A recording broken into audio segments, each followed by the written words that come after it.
పరిశుద్ధ గ్రంథమైన బైబిల్లో నుండి పరిశుద్ధ పరమాత్ముడు మన కొరకు వ్రాయించిన వాక్యం మనం చదువుకొని జ్ఞాపకం చేసుకుందాం. నిర్గమాకాండం 5వ అధ్యాయము 2వ వాక్యం మనం చదువుకుందామండి. నిర్గమాకాండం 5వ అధ్యాయం 2వ వాక్యం. ఫరో, నేను అతని మాట విని ఇశ్రాయేలును పోనిచ్చుటకు యెహోవా ఎవడు? నేను యెహోవాను ఎరుగను, ఇశ్రాయేలును పోనీయనెను. ఇందులో యెహోవా ఎవరు అన్నటువంటిది మనం జ్ఞాపకం పెట్టుకుందాం. ఆ రాజు ఎవడన్నాడు, మాటి మాటి పలకడానికి కష్టంగా ఉంది. యెహోవా ఎవరు అనేది రెండో మాటగా చూద్దామండి. లూకాసు సువార్త 19వ అధ్యాయం మొదటి వాక్యాలు మనం చదువుకుందామండి. మొదటి 3 వాక్యాలని మనం చదువుకుందాం. లూకాసు సువార్త 19వ అధ్యాయము 1, 2, 3 సెక్షన్లు మనం చదువుకుందాం. ఆయన సంచరించుచు యెరికో పట్టణములో ప్రవేశించి దాని గుండా పోచుండాను.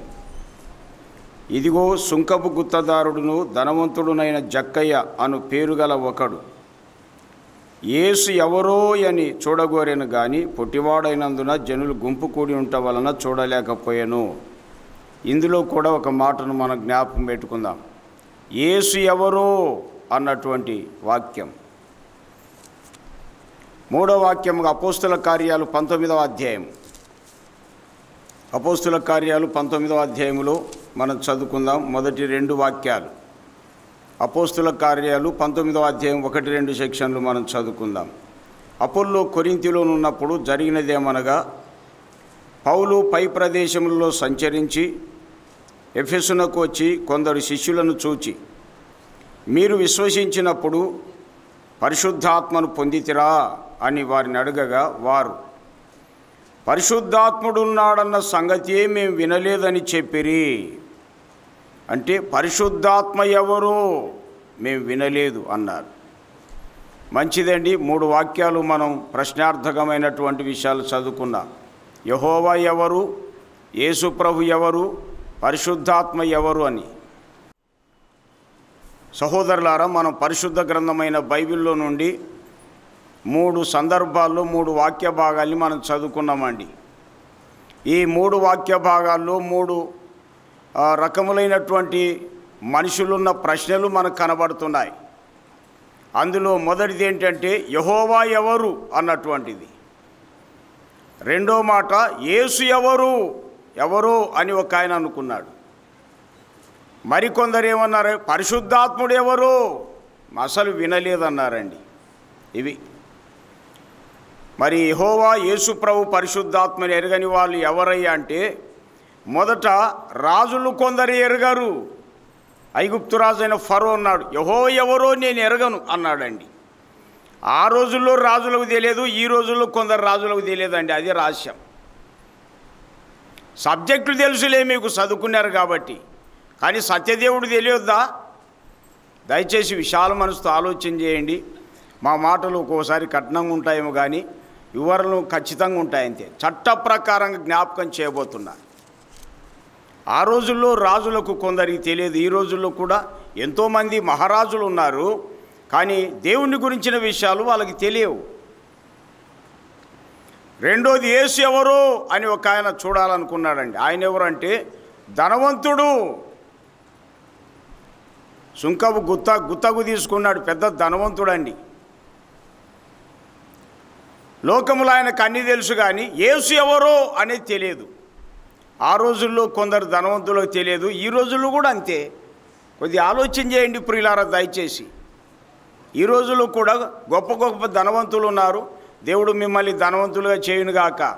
కానీ ధనవంతులుగా చేసినటువంటి యేసు ఎవరో చాలామంది ధనవంతులకు తెలియడం లేక కొందరికి. 3వ మాటగా ఎఫెసులో ఉన్నటువంటి విశ్వాసులు ఉన్నారు కొందరు. యోహాను ఇచ్చినటువంటి బాప్తిసం పొందినవారు, పరిశుద్ధాత్మను మీరు పొందారా, కలిగి ఉన్నారా అంటే, పరిశుద్ధాత్ముడు ఉన్నాడన్న సంగతి మేము వినలేదు అన్నారండి. కాబట్టి విశ్వసించిన వాళ్ళు, మారు మనసు పొందిన వాళ్ళు పరిశుద్ధాత్ముడు ఎవరో కొందరు తెలుసుకోకుండానే ఉన్నారండి. ఇవి ఈ రకంగా ఉన్నాయండి. రాజులు, ధనవంతులు, మరి మారు మనసు పొందిన వాళ్ళలో తెలియనటువంటి వాళ్ళు కొందరు ఇలా కనబడుతున్నారు. ఆ రోజుల్లో ఉన్నారు, ఈ రోజుల్లో కూడా ఉన్నారండి. రకరకములైనటువంటి అభిప్రాయాలు ఉన్నాయి. యెహోవా, యేసుప్రభు, పరిశుద్ధాత్ముడు అంటే. కొందరు యెహోవా గొప్ప, యేసుప్రభు తక్కువ, ఆత్మ ఇంకా తక్కువ. తెలియనోళ్ళు తెలియనట్టు ఉండాలి, కానీ తెలిసినట్టు మాత్రం మాట్లాడడానికి వీల్లేదు. ఖచ్చితంగా మనం తెలుసుకోవాలండి.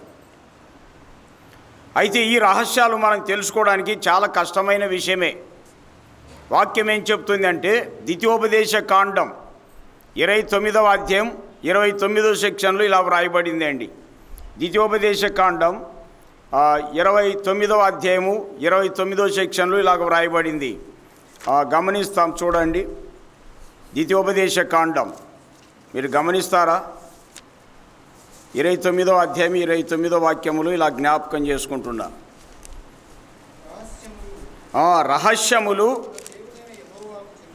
రహస్యములు మన దేవుడైన యెహోవాకు చెందును. అయితే మనము ఈ ధర్మశాస్త్ర వాక్యములన్నిటినీ నడుచుకున్నట్లు బయలుపరచబడినవి ఎల్లప్పుడూ మనవియు మన సంతతి వారియు నగునని చెప్పుదురు. బయలుపరచబడినవి గ్రంథములు ఉన్నాయి. ఇవే మనకు అర్థం కాలే. ఇంకా గ్రంథంలో లేని వాటిని మనం ఆలోచన చేస్తే ఇక ఏం తెలుసుకోలేం ప్రియులారా. రహస్యములు దేవుని వశం అని చెప్పి వాక్యములో జ్ఞాపకం చేసుకుంటున్నాం. అవి ఆయనకే చెందుతాయి. బయలుపరచబడినవి ఇవన్నీ తెలుసుకొని మనం ఆయనను అనుసరించి నడుచుకోవాలి. ఆయన చెప్పిన ప్రకారం నడుచుకోవడం కోసమే గ్రంథములో వాక్యాలు రాయబడి ఉన్నాయి. బైబిల్ గ్రంథం అంటేనే కొందరు ఈ మరి విషయాలు తెలియక నేను చాలాసార్లు జ్ఞాపకం చేస్తుంటాను. బైబిల్ గ్రంథం అంటేనే ఇది మనది కాదు, ఇది క్రైస్తవుల పవిత్ర గ్రంథం అంటారండి. దీంట్లో ఎంత పొరపాటు ఉందో కొద్ది ఆలోచన చేయండి విశాల మనసుతో దయచేసి.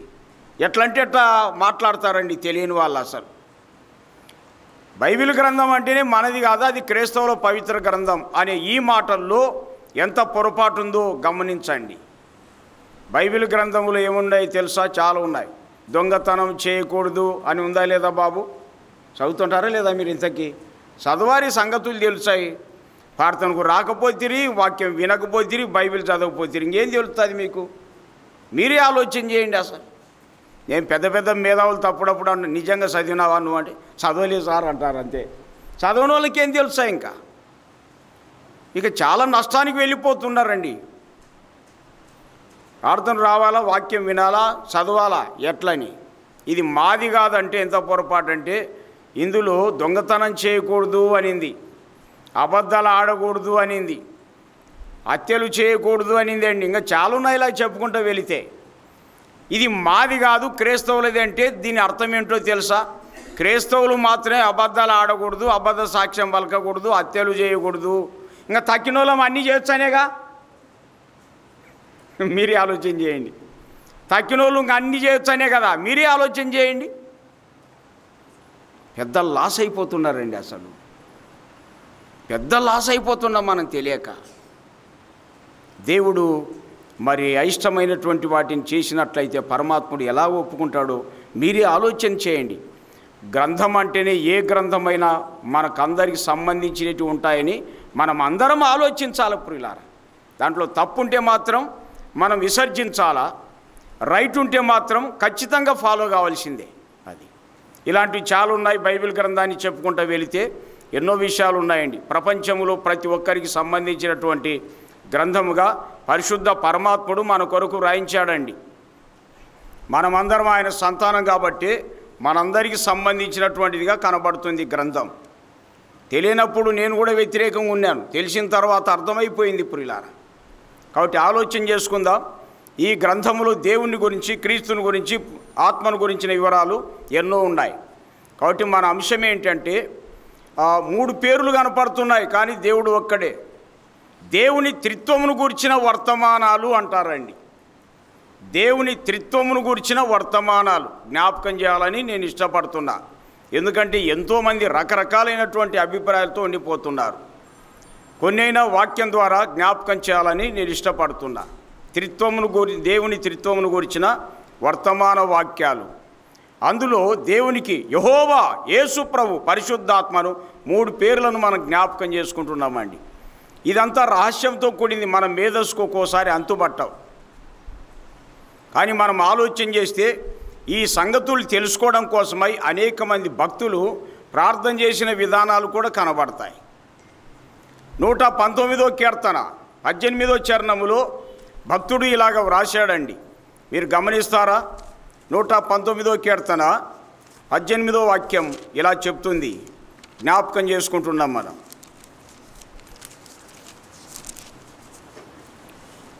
నేను నీ ధర్మశాస్త్రమునందు ఆశ్చర్యమైన సంగతులను చూచున్నట్లు నా కన్నులు తెరువుము అన్నాడు. చూడండి, ధర్మశాస్త్రములో ఆశ్చర్యకరమైన సంగతులను చూచున్నట్లు నా కన్నులు తెరువుము. ఇప్పుడు దేవుని, క్రీస్తును, ఆత్మను గురించి తెలియాలంటే మన కన్నులు తెరవబడాల. ఆశ్చర్యకరమైన సంగతులు, రక్షణ పొందినట్లు దేవుడు హృదయాల్ని తెరుస్తాడు అనింది ప్రభు. అపోస్తుల కార్యాలు 16వ అధ్యాయము 14వ సెక్షన్లో విశ్వాసం కలుగున్నట్లుగా హృదయాన్ని తెరిచేవాడుగా ప్రభు కనబడుతున్నాడండి. ఇక్కడేమో ఆశ్చర్యకరమైన సంగతులు చూసినట్లు కన్నులను తెరిచేవాడు అనింది. లూకాసు వార్త 24వ అధ్యాయం 31-32 సెక్షన్లు మనం చదివితే యేసుప్రభు మాటలు, పునరుత్థానుడైన యేసుప్రభు మాటలు విన్న తర్వాత ఆయన ఒక రొట్టె ఎత్తుకొని కృతజ్ఞతాస్తులు చెల్లించి వాళ్ళకి ఇచ్చాడండి. అక్కడ వారు దాన్ని తీసుకున్నప్పుడు, తిన్నప్పుడు వారి కన్నులు తెరవబడ్డాయి అని ఉంది. అబ్బాయి చూస్తున్నారా? రెఫరెన్స్ చదవాలి, ఏమనుకోకుండా. నాకు హెల్ప్ చేస్తే మంచిదే, లేకుంటే చూడకుండా చెప్పుకుంటూ వెళ్ళిపోతుంటా. చట్టం చూస్తే మేలుగా. లూకాసు వార్త 24వ అధ్యాయము 31 చూడండి. వారి కన్నులు తెరవబడి ఆయనను గుర్తుపట్టిరి అనే మాట ఉంది. కన్నులు తెరవబడ్డాయంటే అంతకుముందు వాళ్ళ అందులా ఏమైనా? నో, కాదు. వాళ్ళకు కన్నులు ఉన్నాయండి, కానీ గుర్తుపట్టని కన్నులు. చూస్తూనే ఉన్నారు కానీ వారికి తెలియదు. ఎప్పుడైతే ఆయన ఆ రొట్టెని ఇచ్చాడో వారు తిన్న తర్వాత వారి కన్నులు తెరవబడ్డాయి. ఏ కన్నులు అంటే కొరింథీ 2వ పత్రిక 4వ సెక్షన్ ప్రకారం మనోనేత్రం అంటారండి. కొరింథీ 2వ పత్రిక 4 సెక్షన్ ప్రకారం మనోనేత్రం అంటే మనసు అనే నేత్రాలు తెరవబడ్డాయి.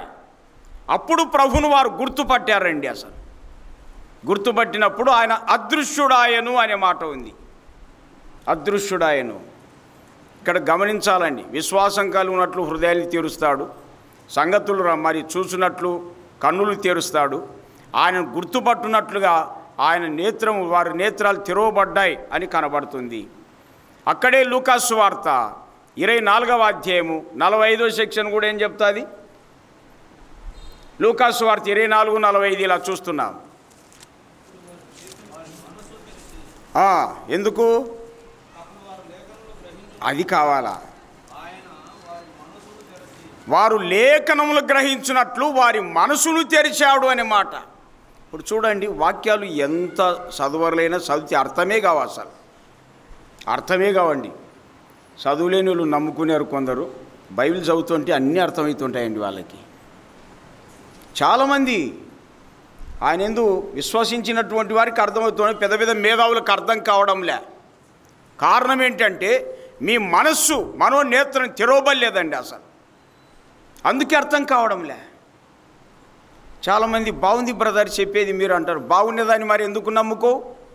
బాగుంది అంటావు కానీ ఎందుకు నమ్ముకో అంటే నీ మనసు తెరవబడలే. అదే రహస్యం. మీరు చెప్పేది రైటేనండి, సత్యమేనండి అంటారు. అట్లయితే సత్యానికి ఎందుకు మనసులో చోటు ఇవ్వరు? మనసు తెరవబడలేదండి, గ్రహింపు లేకుండా ఉంది అన్నమాట.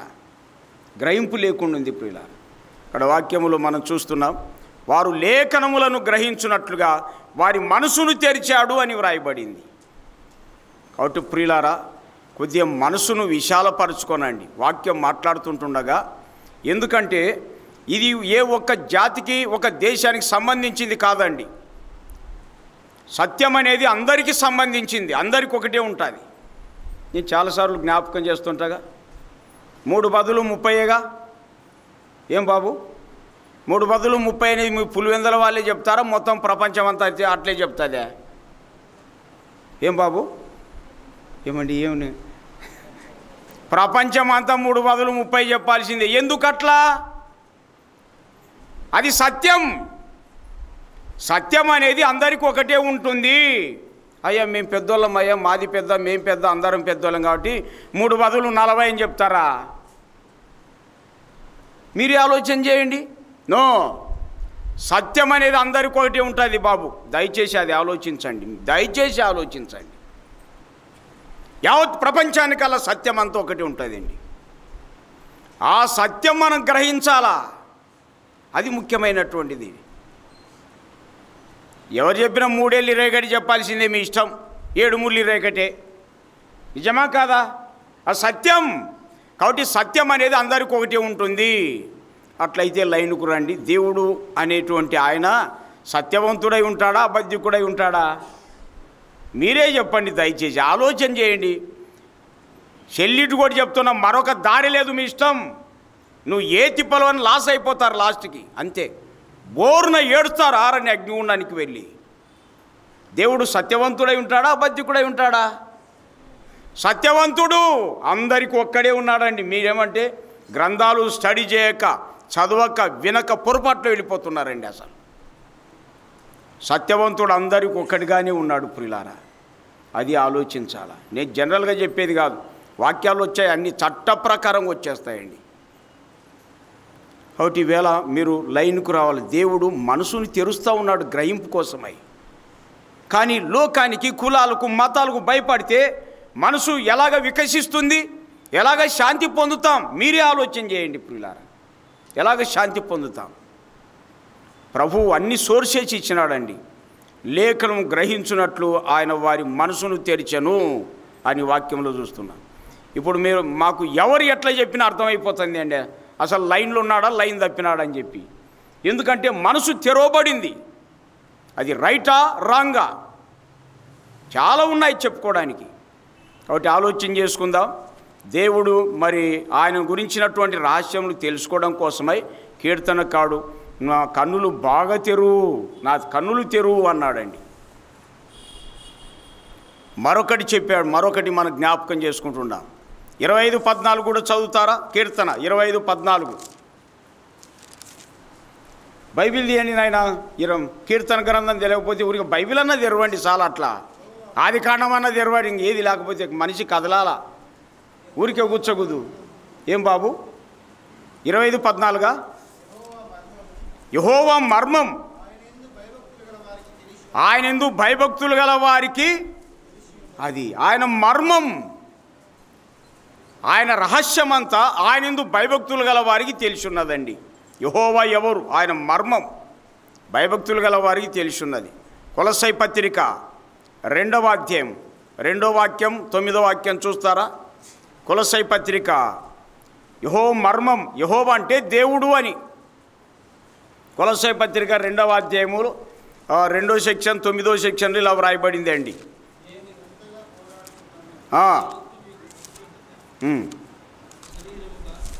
ఓకే, అదే బాబు.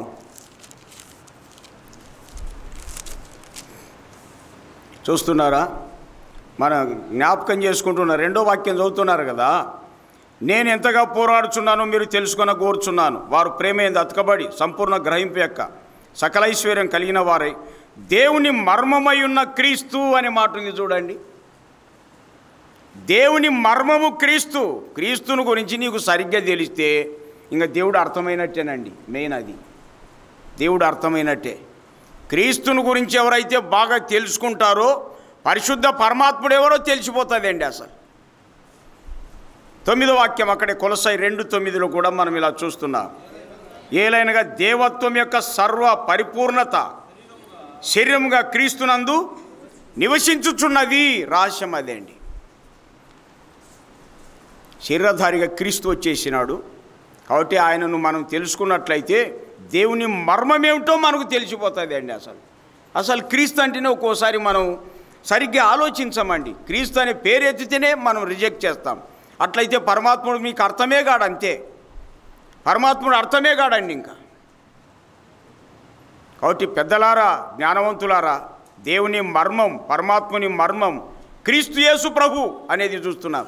ఎందుకంటే దేవత్వం యొక్క సర్వ పరిపూర్ణత, ఆయన అధికారం, ఆయన ఆధిపత్యం, ఆయన శక్తి, జ్ఞానం అంతా క్రీస్తులో మనకు కనబడుతుంది అండి. అసలు అందుకే క్రీస్తును సరిగ్గా అర్థం చేసుకుంటే పరమాత్ముడు ఎవరో కాందేంటో మనకు తెలిసిపోతుందండి దెబ్బకి.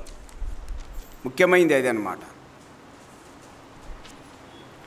అందుకే కీర్తనకారుడు అన్నాడు, అయితే దేవుని మర్మం ఆయన యందు భయభక్తులు గల వారికి తెలిసి ఉన్నది అనే మాట మనం చూస్తున్నాం.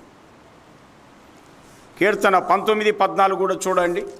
కీర్తన 19:14 దేవుని గురించి తెలుసుకోవడం కోసమై భక్తులు చేసిన విన్నపాలు మనం వింటున్నాం.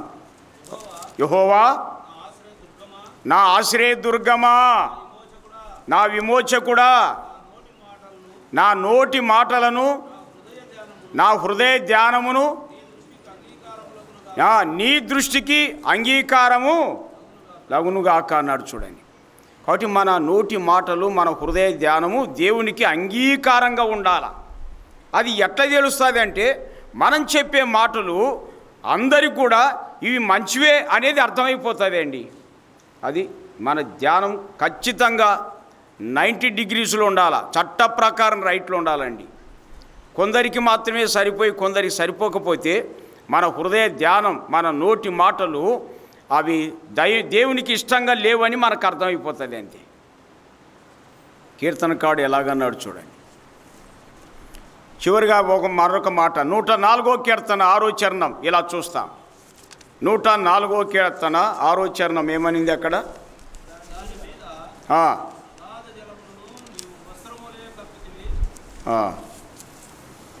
ఓకే, 34 బాబు, నేను 6 అన్నాను కదా. 104వ కీర్తన 34వ చరణం.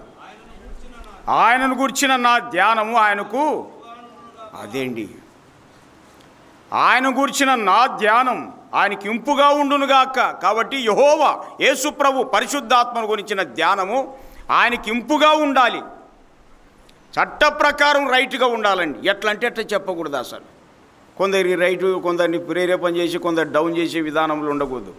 కాబట్టి మన ధ్యానము ఆయనకు దేవునికి ఇంపుగా ఉండునుగాక అన్నాడు కీర్తనకారుడు.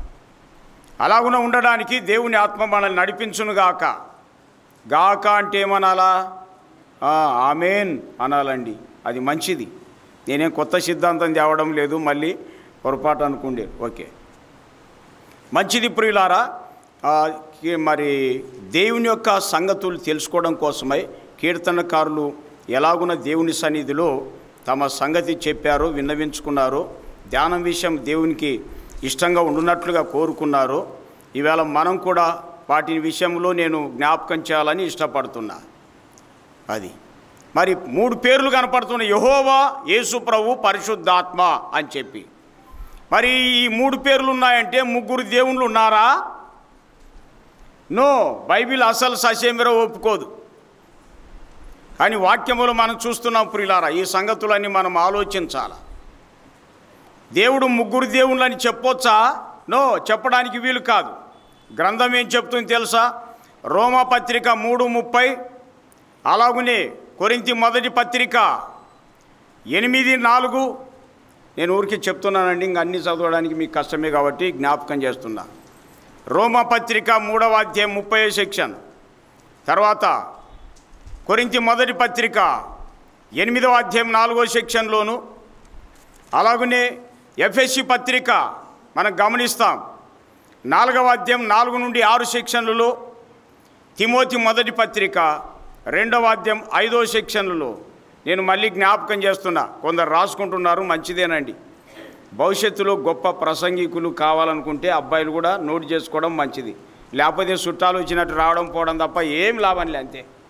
మీరేం బాధపడాకరి, ప్రేమతో జ్ఞాపకం చేస్తున్నా. నేను అట్లా నేర్చుకుంటుంటా, ఎవరు చెప్పినా ఇప్పటికీ నేర్చుకుంటుంటానండి.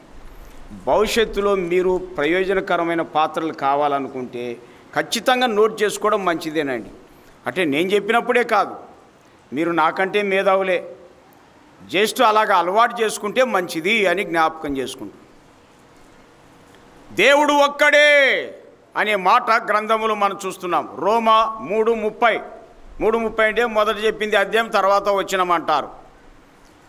తర్వాత కొరింథీ మొదటి పత్రిక, కొరింథీ మొదటి పత్రికలో 8:4వ సెక్షన్లో ఆ మాట ఉంటుంది అండి. 8:4 ఎవరు రాసుకునేటప్పుడు ముందు రెఫరెన్స్ రాసేసుకోవాలి. చూడండి, 8:4 వేసుకొని కొరింథీ మొదటి పత్రిక తర్వాత రాసుకోవాలి.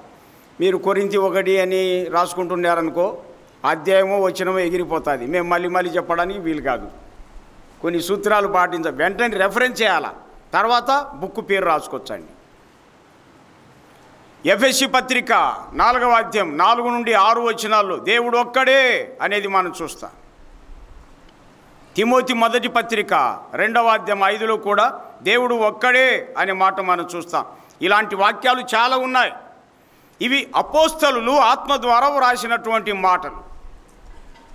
అట్లయితే దేవుడే ఏం చెప్పాడు? దేవుడే ఏం చెప్పాడు అంటే దేవుడు తానే స్వయంగా చెప్పాడు.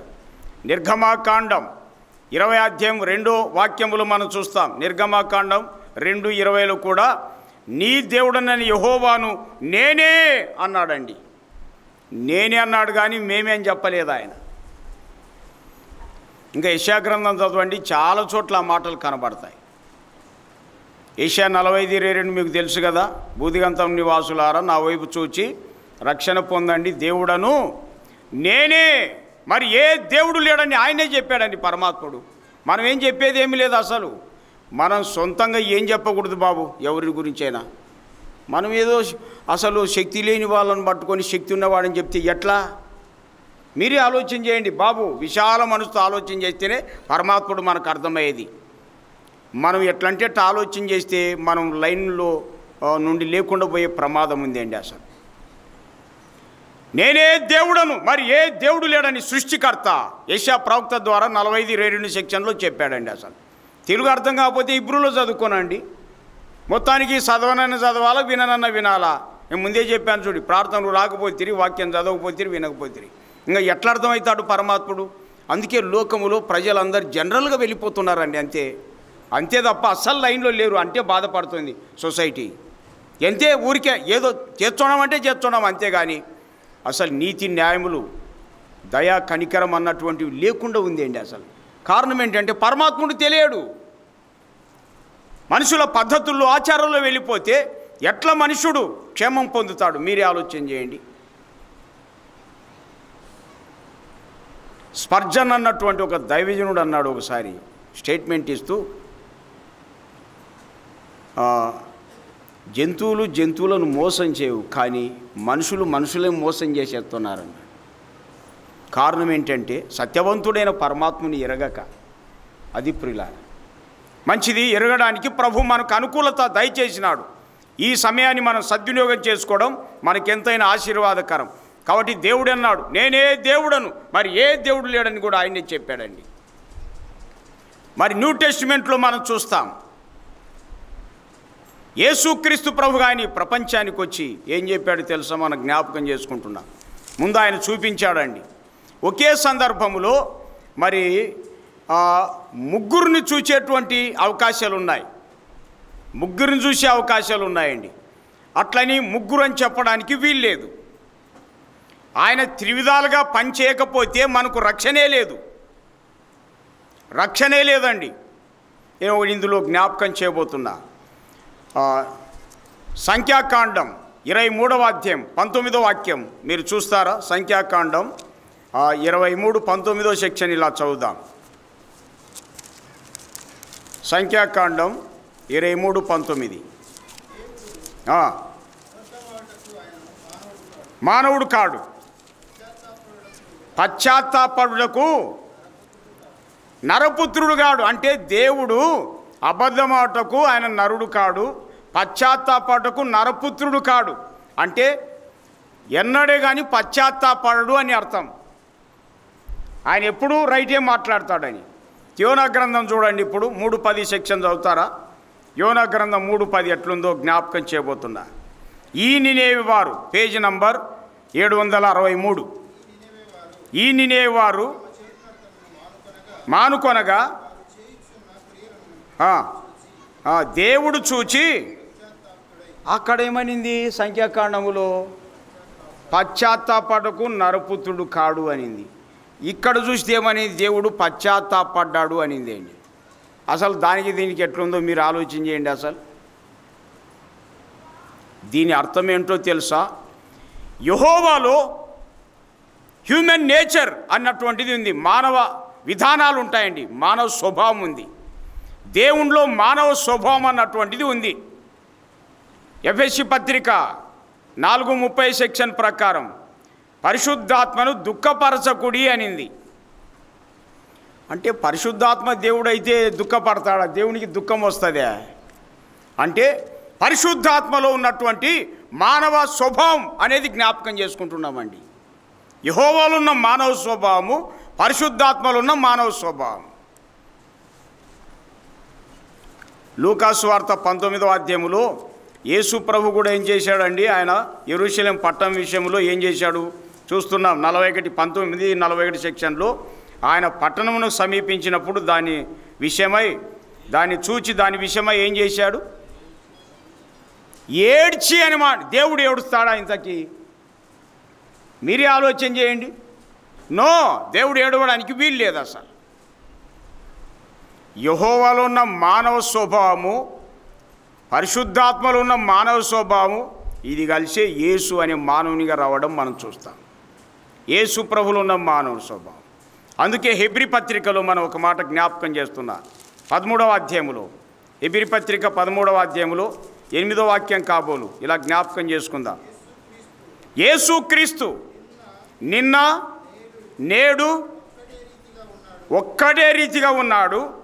అవును, యుగయుగములకు ఒక్కటే రీతిగా ఉండును. అంటే యుగయుగములకు ఒక్కటే రీతిగా ఉంటాడు. ఆయన పరిపూర్ణ దేవునిగా ఉంటాడు, పరిపూర్ణ మానవునిగా ఉంటాడు, పరిపూర్ణ ఆత్మ స్వభావం గలవాడుగా ఉంటాడండి. అది రహస్యం. దేవుడు త్రివిధాలుగా మన కార్యం చేయకపోతే మనకు వీలు కాదు, రక్షణ పొందడానికి వీలు కాదండి. కాబట్టి కొన్ని సందర్భాల్లో అందుకే ఆయన మూడు విధాలుగా ప్రత్యక్షపరుచుకుంటాడు. ఆదికాండం 18వ అధ్యాయంలో మనం చూస్తాం కదండి. అబ్రహాము చూచినప్పుడు యెహోవా కనబడెను. తర్వాత కనులెత్తి చూస్తే 3 మనుషులు కనబడ్డారనింది. ఇక మత్తయి సువార్తలో మనం చూస్తాం 3వ అధ్యాయం 16వ వాక్యములో మనం చూస్తే 3:16లో యేసు ప్రభు బాప్తిసం పొంది ఒడ్డునకు వచ్చినప్పుడు ఏం జరిగింది తెలుసా? పరిశుద్ధాత్మ అనే మాట మనం చూస్తాం. పావురం వలె ఆయన మీదికి దిగడం మనం చూస్తామండి. తర్వాత ఆకాశం నుండి ఒక శబ్దం రావడం మనం చూస్తాం. ఇదిగో ఈయనే నా ప్రియ కుమారుడు, ఈయనేందు నేను ఆనందిస్తున్నాను అనే మాట. మత్తయి సువార్త 3:16 అదే సందర్భం. మార్కు సువార్త 1:10లోను, మార్కు 1:10లో కూడా అదే సందర్భం. లూకా సువార్త 3:22 సెక్షన్లో కూడా అదే సందర్భం. లూకా 3:22లో కూడా మాట ఉంటుంది అండి. మత్తయి 3:16,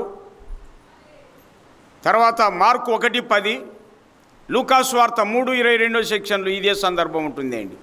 ఇందులో మనం చూస్తాం ఆకాశం నుండి శబ్దం, దేవుని శబ్దం అంటారు. బాప్తిసం తీసుకున్న ప్రభు మానవునిగా కనబడుతున్నాడు. పరిశుద్ధాత్మ పావురం వలె శరీరాకారంతో దిగి రావడం మనం చూస్తున్నాం. ఇక్కడ చూడండి, యెహోవా, యేసు ప్రభు, పరిశుద్ధాత్మ ముగ్గురిని మనం గమనిస్తున్నాం ఇక్కడ.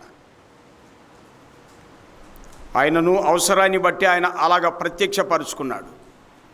ఎందుకు పరిశుద్ధాత్మ ప్రత్యక్షపరుచుకున్నా అంటే యోహానుకు చెప్పాడు, పరిశుద్ధాత్మ పావురం వలె ఎవరి మీదకి దిగి వస్తారో ఆయన్నే అగ్నిలో బాప్తిసం ఇచ్చేవాడు అని చెప్పాడండి. మరి యోహాను తెలుసుకోవాలంటే ఖచ్చితంగా ఆయన అలా వచ్చి తీరాల్సిందే. కాబట్టి దేవుడు త్రివిధాలుగా కనబడుతున్నాడు, కానీ ఆయన మాత్రం ఒక్కడుగానే మనం వాక్యములో జ్ఞాపకం చేసుకుంటున్నాం. పరిపూర్ణ దైవత్వం, పరిపూర్ణ ఆత్మ స్వభావము, పరిపూర్ణ మానవ స్వభావము దేవునిలో ఉన్నాయి అన్నది మనం మర్చిపోకూడదు. అంతే మెయిన్ అది చూడండి. పరిపూర్ణ దైవ స్వభావం, పరిపూర్ణ ఆత్మ స్వభావం, పరిపూర్ణ మానవ స్వభావం దేవునిలో ఉంటుందని మనం జ్ఞాపకం చేసుకుంటున్నాం. అందుకే ప్రభు ఇంకేం చెప్పాడు? మత్తయి సువార్త 28వ అధ్యాయం 19వ సెక్షన్లో, మత్తయి సువార్త 28:19లో తండ్రి యొక్కయు కుమారుని యొక్కయు పరిశుద్ధాత్మ యొక్కయు నామములోనికి అన్నాడు. చూడండి అక్కడ. అమ్మ మీరు గమనిస్తున్నారా? ఇవి చాలా కాంప్లికేటెడ్ సబ్జెక్టే. అందరికీ ఒక్కోసారి ఇబ్బంది కావచ్చు, కానీ గ్రహించాలా. ఎందుకంటే యెహోవా వేరు, యేసుప్రభు వేరు, పరిశుద్ధాత్మ వేరు అనే వాళ్ళు ఖచ్చితంగా విని తీరాల్సిందే. యేసుప్రభుగా ఈ ప్రపంచానికి వచ్చిన ఆయన అన్నాడు, తండ్రి యొక్కయు కుమారుని యొక్కయు పరిశుద్ధాత్మ యొక్కయు నామములోనికి బాప్తిసం ఇవ్వండి అన్నాడండి. నామము అన్నాడు కానీ నామములు అని లేదు.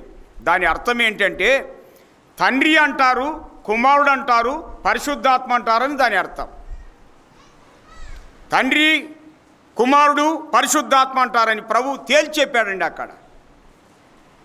కాబట్టి తండ్రి అన్న ఆయనే, కుమారుడు అన్న ఆయనే, పరిశుద్ధాత్మ అన్న ఆయనే అనే మాట ఆ పేరులోనే తెలిసిపోతుంది ప్రియులారా. కాబట్టి దేవుడు ఒక్కడే అనే మాట ఆయన పేర్లు 3గా మనం చూస్తున్నాం, కానీ సందర్భాన్ని బట్టి 3గా ప్రత్యక్షపరుచుకుంటాడు, కానీ ఆయన మాత్రం ఒక్కడే అన్న విషయము మనం ఇక్కడ జ్ఞాపకం చేసుకుంటున్నాం. మంచిదండి, బ్రీఫ్గా ఉపోద్ఘాతంలో అలాగా మనం జ్ఞాపకం చేసుకుంటున్నాం. కానీ అదృశ్యుడైనటువంటి తండ్రి అయిన దేవుడు ఒక్కడే అనేది మాత్రం మనం మర్చిపోకూడదు. అవే జ్ఞాపకం చేయబోతున్నా. గణాంకాల ప్రకారం దేవుడు ఎట్లా ఉన్నాడో జ్ఞాపకం చేస్తున్నా. గణాంకాలంటే లెక్కల ప్రకారంగా దేవుడు అద్వితీయ సత్యదేవుడు, ఒక్కడే పరమాత్ముడు. గణాంకాల ప్రకారం అండి, జాగ్రఫీ మీకు తెలుసు కదండి. ఇప్పుడు 1 × 1 × 1 ఈజ్ఈక్వల్ టు, జాగ్రఫీ తెలుసు కదా, ఆల్జిబ్రా. 1 × 1 × 1 is equal to 1. అది చూడండి, 3 ఒక్కట్లు ఉన్నాయి, కానీ ఇంటూ పెడితే మాత్రం ఒకటే.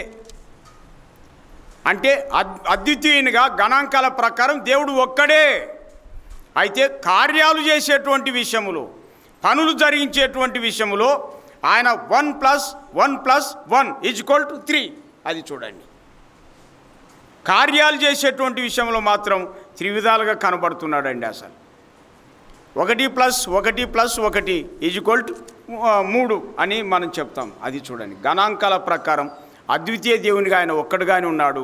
కార్యాలు చేసే విషయంలో మాత్రం త్రివిధాలుగా కనబడుతున్నాడు. రహస్యం అది చూడండి.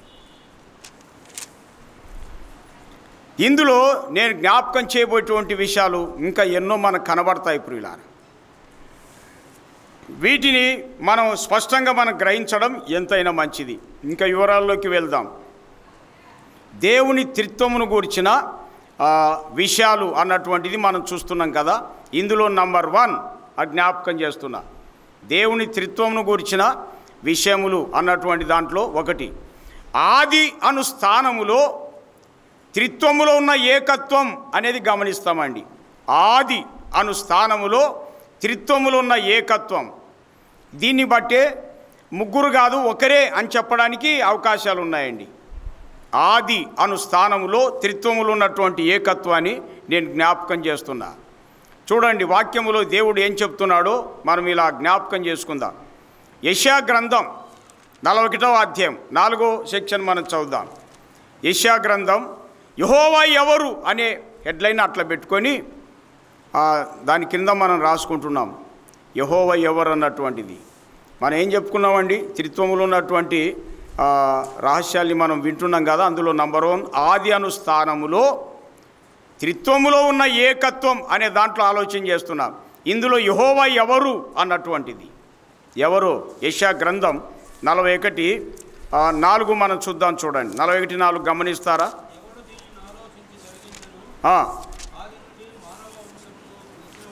ఆది నుండి మానవ వంశం పిలిచిన వాడనైనా నేనే. వినండి, నేను మొదటి వాడను, కడవరి వారి వరకు ఉండేవాడు, నేను మొదటి వాడను అన్నాడు యెహోవా. కాబట్టి యెహోవా ఎవరంటే ఆయన మొదటివాడు, ఆయన ఆది అని మనం చూస్తున్నామండి. 44 కూడా చూడండి. యెషయా గ్రంథం 44:6 కూడా గమనిస్తారా?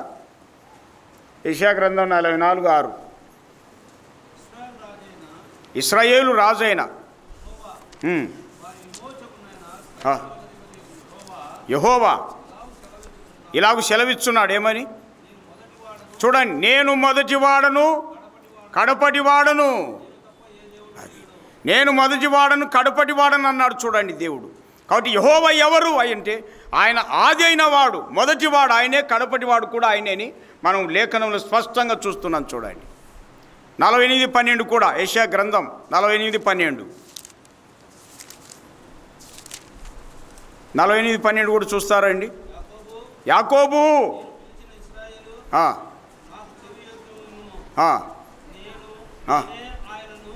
ఈ మాట చూడండి, నేనే ఆయననన్నాడు. అది అట్లా పెడదాం, ఓకే. నేను మొదటివాడను కడపటివాడను. చూడండి, యెహోవా ఎవరంటే ఈ మాటలు చెప్పాలా. ఆయన మొదటివాడు, ఆయనే కడపటివాడు, మొదట ఆదిగా ఉన్నటువంటి వాడు ఆయనే అనేది మనకు స్పష్టంగా అర్థమైపోతుంది. చూడండి, ఇప్పుడు మొదట ఒకటి నేనే ఆయననన్నాడండి. ఆయన అంటే ఎవరండి అసలు ఇంతకీ? మీరు ఎప్పుడన్నా దాని మీద మనసు పెట్టారా? నేను చాలా కాలం క్రితం పెట్టాను. నేనే ఆయనని అంటున్నాడే, యెహోవా అనడంలే, నేనే ఆయననన్నాడండి. ఇంత మొత్తానికి ఎవరండి ఆయన? ఓకే, యోహాను సువార్తలు చూడండి 8:28 కాబోలు చూస్తారా? యోహాను సువార్త 8:28.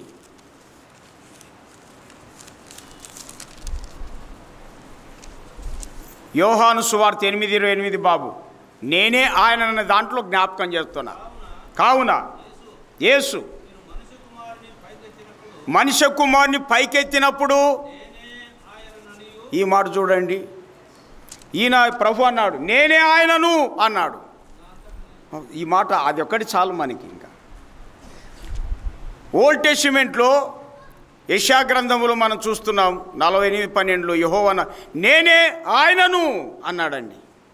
న్యూ టెస్టిమెంట్లో యేసు ప్రభు అన్నాడు మీరు మనుష్య కుమారుని పైకెత్తినప్పుడు నేనే ఆయననని మీరు తెలుసుకుంటారు అన్నాడు. చూడండి, ఈ మాటల్లో ఎలా ఉందో చూడండి. చాలా మర్మంతో కూడుకున్న విషయాలు ప్రియులారా. ఓకే, మంచిది. కాబట్టి యెహోవా ఎవరంటే మొదటివాడు ఆయనే, కడపటివాడు ఆయనే, ఆదిగా ఉన్నటువంటి వాడని వాక్యములో మనం జ్ఞాపకం చేసుకుంటున్నా. ఇప్పుడు కృత యేసు ఎవరు అనేటువంటిది జ్ఞాపకం చేస్తున్నా. యేసు ఎవరు మీరు చూడండి, ప్రకటన గ్రంథం గమనిస్తారా? ప్రకటన గ్రంథం 1:18 చూడండి. 1:18 ఏమనింది? ప్రకటన గ్రంథం 1:18, నేను మొదటివాడను కడపటివాడను, చూడండి, జీవించువాడను, మృతులనైతిని కానీ ఇదిగో యుగయుగములు సజీవుడనై ఉన్నాను. యేసు ప్రభు చెప్పాడు చూడండి, ప్రత్యక్షంగా నేనే మొదటివాడిని అన్నాడు. యెహోవాగా ఏమన్నాడు? నేను మొదటివాడిని అన్నాడు. నేను మొదటివాడిని, కడపటి జీవించేది కూడా నేనే అన్నాడు యేసు ప్రభు. మృతుడనైతిని కానీ ఇదిగో యుగయుగములు సజీవుడనై ఉన్నాను అన్నాడు. చూడండి, కాబట్టి యెహోవా యేసు ప్రభుగా ప్రత్యక్షమయ్యాడన్న విషయం మనం మర్చిపోకూడదు. ఇంకా చాలా పాఠాలు ఉన్నాయండి. అసలు 21:6 కూడా చూస్తారా? ప్రకటన 21:6. ఈ అవసరాన్ని బట్టి కొన్ని సెక్షన్లే జ్ఞాపకం చేస్తున్నా. ప్రకటన గ్రంథం 21:6,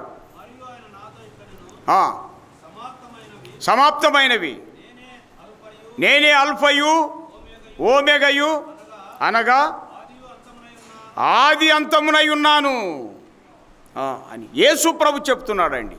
ఆది నేనే, అంతమును నేనే, మొదటివాడను కడపటివాడను అన్నాడు. చూడండి, అసలు ఆయనకు కొలస్సై 1:18 ప్రకారం ఆయన ఆది అయి ఉన్నాడు అనే మాట ఉంది. యేసుక్రీస్తు ప్రభు ఆది అయి ఉన్నాడు అనే మాట ఉంది అండి. ఆదికాండం 1:1 కూడా మనం చూస్తున్నాం, ఆది అనే మాట చూస్తున్నామండి. యేసుక్రీస్తు ప్రభు ఆది అయినటువంటి వాడు, ఆయన మొదటివాడు, ఆయన కడపటివాడు, జీవించువాడు ఆయనే. అట్లయితే యేసు ఎవరు అంటే ఈ మాటలన్నీ వచ్చేస్తున్నాయి. చూడండి, అంత సులభంగా తెలియకుండా తక్కువగా అంచనా వేస్తే ఎట్లా? మీరే ఆలోచన చేయండి. అసలు ఇంకా చాలా ఉన్నాయి ఆయన గురించి చెప్పడానికి. నేను బ్రీఫ్గా అలా కొన్ని సెక్షన్లే జ్ఞాపకం చేశాను. లోకం పుట్టక మునిపే ఉన్నా అన్నాడు 17:5 యోహాను సువార్త 17:5లో లోకం పుట్టక మునిపే అన్నాడండి. కొరింథీ మొదటి ప్రకటన గ్రంథం 3:14 సెక్షన్ ప్రకారం 3:14 ప్రకారం దేవుని సృష్టికి ఆది అయినటువంటి వాడు అనే మాట ఉంది.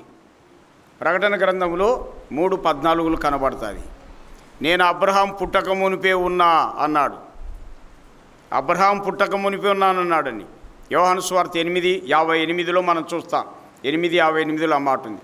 కాబట్టి యేసు ఎవరంటే ఆది అయినటువంటి వాడు, మొదటివాడు, కడపటివాడు, జీవించేవాడు ఆయనే అనే మాట. కాబట్టి దేవుడు యేసుక్రీస్తు అని పేరున ప్రత్యక్షమయ్యాడు. ప్రియులారా, ఈ ప్రభును మీరు మీ ప్రభుగా కలిగి ఉన్నారా బాబు? ఆలోచన చేయండి. చాలా ఉన్నాయి. మూడవదిగా పరిశుద్ధాత్మ ఎవరు అనే మాట. పరిశుద్ధాత్మ ఎవరు? నేను అక్కడికి ఊరికే అవసరం అర్థం చేసుకోవడం కోసం అలా జ్ఞాపకం చేశాను. ఎన్నో సెక్షన్స్ ఉన్నాయి ఇప్పుడు ఇలా. యెహోవా ఎవరంటే మొదటివాడు కడపటివాడు, యేసుప్రభు ఎవరు మొదటివాడు కడపటివాడు అని చెప్పి వాక్యంలో చూస్తున్నాం. మరి పరిశుద్ధాత్మ ఎవరు అనేది ఆదికాండం 1-2 సెక్షన్ ప్రకారం మనం చూసినట్లయితే భూమి నిరాకారంగాను శూన్యముగాను ఉండెను, చీకటి అగాధ జలములు పైన కమ్మి ఉండెను అనే మాట ఉంది అండి. దేవుని ఆత్మ అనే మాట అక్కడ చూస్తున్నాం. దేవుని ఆత్మ ఎక్కడున్నాడంటే ఆదిలో ఉన్నట్టు మనం చూస్తున్నాం. చీకటి అగాధ జలములు పైన కమ్మి ఉండెను, దేవుని ఆత్మ అల్లాడుచుండెను అనింది. తెలుగులో అల్లాడుచుండెను అనింది.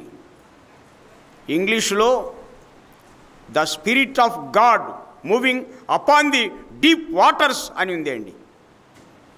అంటే కదులుతున్నట్టు అక్కడ అర్థం వస్తుంది, కానీ తెలుగులో మాత్రం అల్లాడుచుండెను అనే మాట. అంటే ఎంత వేదనతో ఉన్నాడో మనకు అర్థమైపోతుంది. ఎప్పటి నుండి ఉన్నాడు? ఆదిలో ఉన్నాడు. ఆత్మని వాక్యములో జ్ఞాపకం చేసుకుంటున్నా. ఎల్లప్పుడూ ఉండేవాడు. యోహాను సువార్త 14వ అధ్యాయం 16-17 సెక్షన్లో మనం చూస్తాం. యోహాను సువార్త 14వ అధ్యాయంలో 16-17 సెక్షన్లో ఆత్మ ఎల్లప్పుడూ ఉండేవాడు, మీతో ఉంటాడు, మీలో ఉంటాడు అని చెప్పి వ్రాయబడింది. ఎల్లప్పుడూ మీ వద్ద ఉండడానికి అని యేసుప్రభు చెప్పాడు. హెబ్రీ పత్రిక 9-14 సెక్షన్ ప్రకారం, హెబ్రీ 9-14 ప్రకారం ఏమని తెలుసు అక్కడ? ఆయన నిత్యుడు, ఎల్లప్పుడూ ఉండేవాడు. ప్రియులారా, ఎల్లప్పుడూ ఉండేటువంటి వాడు. హెబ్రీ 9-14 వాక్యం మనకు తెలియజేస్తుంది. నిత్యుడు ఆయన అంటే ఆదిలో ఉన్నాడు, మధ్యలో ఉన్నాడు, అంతములో ఎల్లప్పుడూ ఉండేవాడు ఆయన్ని చూడండి.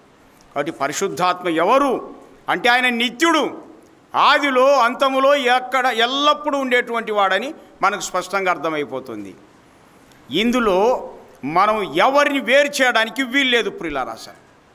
ఆయన తండ్రిగా ఉన్నాడు, ఆయన కుమారుడుగా ఉన్నాడు, ఆయన పరిశుద్ధాత్మగా ఉన్నాడని చెప్పి మనకు స్పష్టంగా అర్థమవుతుంది. కాబట్టి ఆది అను స్థానములో త్రిత్వములు ఉన్నటువంటి ఏకత్వాన్ని బట్టి మనం చూస్తే ఈ ముగ్గురు ఒకటే అని చెప్పి మనకు స్పష్టంగా తెలిసిపోతుంది ప్రియులారా. అయితే మనం ఆలోచన చేద్దాం. మానవుడు రక్షణ పొందుట కోసమై దేవుడు ఏం చేశాడు? మానవునికి ప్రపంచానికి వచ్చి మనుషులందరి కోసమై, మనుషులందరూ చేసినటువంటి తప్పుకు శిక్ష ఉంటుండగా ఆ శిక్షను భరించడానికే దేవుడు మానవునికి వచ్చేసినాడు ప్రియులారా. ఆయన పేరే ప్రభు అయిన యేసుక్రీస్తు. దేవుడు సృష్టిని చేశాడు దేవునిగా ఆయన. అయితే సృష్టి శాపగ్రస్తానికి లోనైపోయింది. మనుషుడు పాపం చేసి శిక్షకు పాత్రులైపోయినారు. ఇక మనుషులను శిక్ష నుండి విడిపించి రక్షణ పొందిన వారుగా చేయాలి. మాత్రమే కాదు, పవిత్రుడైన దేవుడు మనల్ని నిర్మించాడు కాబట్టి మనం కూడా పవిత్రపరచబడితేనే దేవుని దగ్గరికి చేరగలుగుతాం, దేవుని పిల్లలం అవుతాం. ఇది ఎలాగ సాధ్యం? అందుకే దేవుడే మానవునిగా ఈ ప్రపంచానికి వచ్చి మనం చేసినటువంటి తప్పుకు శిక్ష ఆయన పొందాడు. ఎందుకు తెలుసా?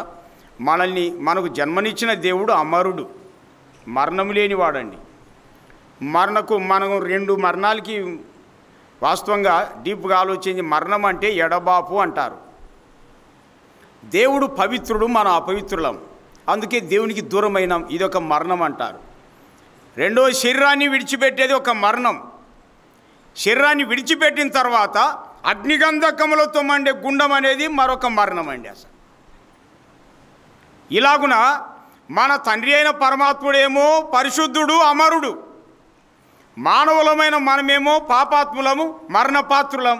ఎట్లా వెళ్తాం దేవుని దగ్గరికి? ఇంకా మనం కూడా పరిశుద్ధులం కావాలి, అమరులం అయితేనే ఆయన దగ్గరికి చేరుకుంటాం. ఇది ఎలాగ సాధ్యమవుతుంది? అందుకే దేవుడే యేసుక్రీస్తు అని పేరున ఈ ప్రపంచానికి వచ్చి మనుషులందరినీ ప్రేమించాడండి ఆయన.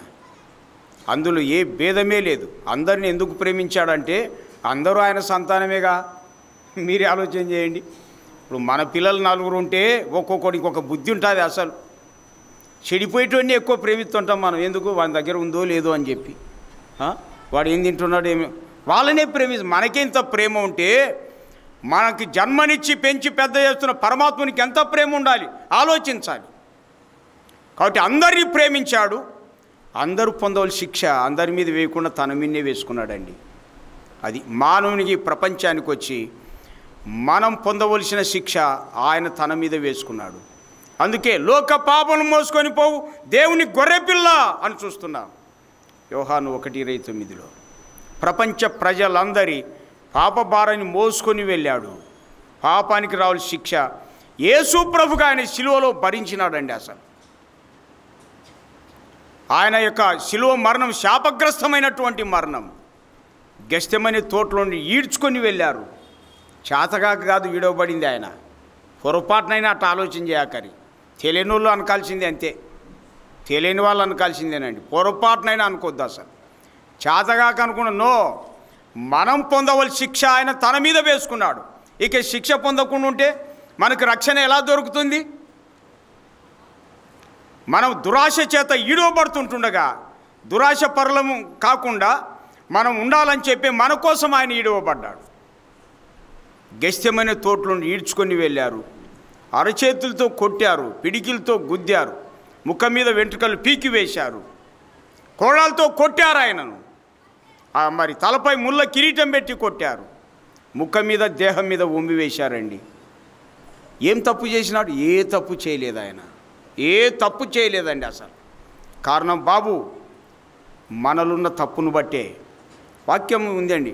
మన అతిక్రమ క్రియల్ని బట్టి ఆయన గాయపరచబడెను, మన దోషం బట్టి నలగొట్టబడెను, మన సమాధానార్థమైన శిక్ష ఆయన మీద పడెననే మాట ఉంది. సమాధానార్థమైన శిక్ష అంటే మన తండ్రి పరిశుద్ధుడు, అమరుడు. మనం పరిశుద్ధులం కావాలంటే మనల్ని సమాధానపరచాలంటే యేసుప్రభు సమాధాన కారకుడుగా వచ్చి మన పాపభారం తన మీద వేసుకున్నాడు. మన శిక్ష ఆయన భరించాడండి. ఆయన మన సమాధానమై ఉండి మన కోసం ఘోరంగా హింస పొంది తలలో నుండి, ముఖములో నుండి, దేహములో నుండి రక్తం గార్చాడు ఆయన. ప్రపంచ ప్రజల పాప పరిహారం కావాలంటే పరమాత్ముడు రక్తం గార్చాలని ఎన్నడూ చదవలేదా? మీరే ఆలోచన చేయండి. అసలు గ్రంథాలు పరిశోధించకపోతే, ఈ వాక్యాలు వినకపోతే సత్యం ఎలా అర్థమవుతుంది? కాబట్టి సృష్టికర్త శిశువుగా కుమారుని ఈ ప్రపంచానికి వచ్చి మన కోసం యజ్ఞం అర్పణ అయిపోయినాడండి, బలి అయిపోయాడు, రక్తం గార్చినాడు ఆయన. తల వంచి అనే మాట ఉంది అండి. అసలు తల వంపులు పనిచేసింది మనం. కానీ మన కోసం మన తండ్రి అయినటువంటి ఆయన తల వంచి అనే మాట ఉంది. యోహాను సువార్త 19:30 సెక్షన్లో ఆ మాట ఉంటుంది. ఆయన ఆత్మను తల వంచి ప్రాణం విడిచెను అని 23:46 కాబోలు. ఎక్కడ? లూకాసు వార్త 23:46 కాబోలు. ఆయన ప్రాణం విడిచెను అనే మాట ఉంది అండి. యోహాను పత్రిక 3:16లో, యోహాను పత్రిక 3:16 ఆయన మన నిమిత్తం తన ప్రాణం పెట్టెను అనే మాట వ్రాయబడింది. చూడండి, దేవుడు మానవుని వచ్చి మన నిమిత్తం తన ప్రాణం పెట్టాడు. ఇలాంటి ప్రేమ ఇహలోకంలో ఎవరైనా చూపారా? మీరే గమనించండి. అసలు నేను విమర్శ కాదు కానీ వివరణిస్తున్నా. ఎవరి చేతిలో చూసినా కత్తో గదో ఏదో ఒకటి ఉంటుంది, ఆయుధాలండి. ఎందుకు ఆయుధాలు? శత్రువును చంపడానికి, వాళ్ళ ప్రాణం రక్షించుకోవడానికే.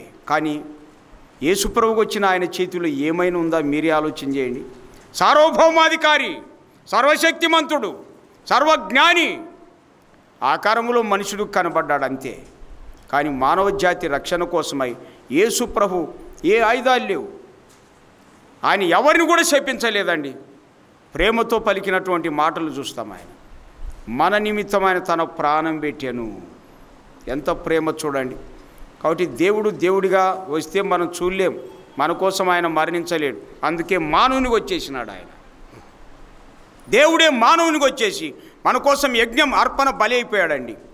మన కొరకు చనిపోయాడు, సమాధి చేయబడ్డాడు, 3వ దినమున తిరిగి లేచినాడు ఆయన. చావును సమాధిని గెలిచి లేచిన వాడు ప్రపంచ చరిత్రలో ఒక్క యేసుప్రభువేనండి ఉండేది. ఇంకెవరైనా ఉన్నారో మీరే ఆలోచన చేసుకోనండి. ఈవేళ పెద్దలారా, జ్ఞానులారా చూస్తా ఎందుకు నష్టానికి వెళ్ళిపోవాలండి? అసలు మనందరి కోసమై మన పరమాత్ముడు యేసుప్రభుకు వచ్చాడండి. అసలు అమాయక ప్రజలే తెలుసుకొని మేలు పొందుతున్నారండి. జ్ఞానులైన మీరు, పెద్దలైన మీరే మిస్ అయిపోతున్నారు అసలు తెలియక. పెద్ద వాళ్ళు మిస్ అయిపోతున్నారండి అసలు తెలియక. ఎందుకు వెళ్ళాలి? మన కోసం మన తండ్రి అయిన దేవుడు మానవునిగా క్రీస్తు వచ్చి మన శిక్షను భరించి కొట్టేశాడు. ఆయన కార్చిన రక్తం ద్వారా ఎవరు విశ్వసిస్తారో వారిని ఆయన ప్రేమిస్తున్నాడు, క్షమిస్తున్నాడు. తన రక్తంతో మన మనస్సాక్షిని ఎంతో ఎక్కువగా శుద్ధి చేస్తున్నాడండి. అందుకే మనసులో మార్పు వచ్చేస్తుంది అండి. అసలు ఆయన రక్తంతో ఆయనే మనల్ని కడిగేస్తున్నాడు, పరిశుద్ధులుగా నీతిమంతులుగా చేస్తున్నాడండి. ప్రకటన 1:6లోను, కొరింథీ మొదటి పత్రిక 6:11లోను, ప్రకటన 1:6, కొరింథీ మొదటి పత్రిక 6:11, అలాగే హెబ్రీ పత్రిక 9:14 సెక్షన్ ప్రకారం ఆయన రక్తం ద్వారానే మనం కడగబడి శుద్ధి చేయబడుతున్నాం, పరిశుద్ధులుగా నీతిమంతులుగా చేయబడుతున్నారండి. కాబట్టి పెద్దలారా, జ్ఞానవంతులారా, అసలు పరిశుద్ధులు నీతిమంతులు ఎవరయ్యా అంటే క్రీస్తు యేసు ప్రభులో విశ్వాసం కలిగి ఆయన రక్తంలో శుద్ధి చేయబడిన వాళ్ళండి. అసలు చూడండి, నాకు నోరు ఉంది అబద్ధం ఆడడానికి ససేమిరా మనసు ఒప్పడం లేదండి. ఎందుకో తెలుసా? యేసు ప్రభు రక్తం నా మనస్సాకి శుద్ధి చేసిందండి. అసలు రహస్యం అది బాబు. మనసులో మనిషి నీతిమంతుడు పరిశుద్ధుడైపోతున్నాడు. ఇప్పుడు చూడండి, మనందరి పరమాత్ముడు పరిశుద్ధుడు, యేసు ప్రభు రక్తంలో కడగబడిన పరిశుద్ధులు. ఆయన మన కోసం మరణించాడు, మన మరణాన్ని భరించి కొట్టివేశాడు, అడ్డం లేకుండా ఎత్తివేశాడండి. అంటే మొన్న చనిపోయినారు కదా మీ వాళ్ళు అనొచ్చు. వారు చనిపోవడం కాదు, విశ్రాంతికి వెళ్తున్నారండి. మన మరణం ఆయనే భరించి కొట్టేశాడు. ఇప్పుడు చూడండి, దేవుడు అమరుడు, క్రీస్తు యేసు ప్రభువులు ఉన్నవారు కూడా అమరులు అయిపోయినారు. అందుకే యేసు క్రీస్తు ప్రభువులు ఉన్నటువంటి వారు పరిశుద్ధులు, నీతిమంతులుగా తీర్చబడుతున్నారు, అమరులుగా దేవునితో సమాధానం చేయబడుతున్నారండి. ఇలాగున్న యేసు క్రీస్తు ప్రభులో మనమందరం కూడా దేవుని పిల్లలుగా తీర్చబడతాం, దేవుని దగ్గరికి చేరుతాం. ఇలాంటి మార్పు రావడం కోసమై ఆత్మగా ఆయన ఏం చేస్తున్నాడంటే, ఈ వాక్యాలు వింటున్నప్పుడు ఇప్పుడు పరిశుద్ధ ఆత్మగా అందరి హృదయాల్లో ప్రేరేపణ చేస్తుంటాడండి. నిజమే కదా వాళ్ళు చెప్పేది, ఈ వాక్యాలు నిజమే కదా అని హృదయంలో ఆత్మరూపిగా ఆయన ప్రేరేపణ చేస్తుంటాడండి. ఈ ప్రేరేపణకి ఎవరైతే లోబడతారో, ఆత్మకు లోబడతారో వారందరూ కూడా దేవుని పిల్లలుగా తీర్చబడతారు. పరిశుద్ధాత్మ ముద్ర వేస్తాడండి. 1976లో యేసుప్రభు దొరికాడు నాకు, 8వ క్లాసులో. మా ఇంట్లో నేనే మొదట నమ్ముకున్నానండి. దేవుని కార్యం జరిగించాడు. ఆ రోజు నుండి ఈ రోజు వరకు ఆయన నడిపిస్తూనే ఉన్నాడు. కాబట్టి ప్రియులారా, పెద్దలారా, దయచేసి దేవుడుగా మన కోసమై త్రివిధాలుగా పనిచేస్తున్నాడు. ఇప్పుడు దేవుని ఆత్మగా మనల్ని ప్రేరేపిస్తున్నాడు. కాబట్టి ఆత్మ ప్రేరేపణకు అందరూ లోబడి, నమ్మని వారు ప్రభువును నమ్ముకొని, నమ్మినటువంటి వారు ధైర్యం తెచ్చుకొని సంగతులను గ్రహించి ఇంకా అనేకులను మనం ప్రభు దగ్గరికి నడిపించే వారంగా ఉండాలని హెచ్చరిక చేయబడుతున్నాం. ప్రభు ఈ వాక్యాలు మనకై దీవించునుగాక.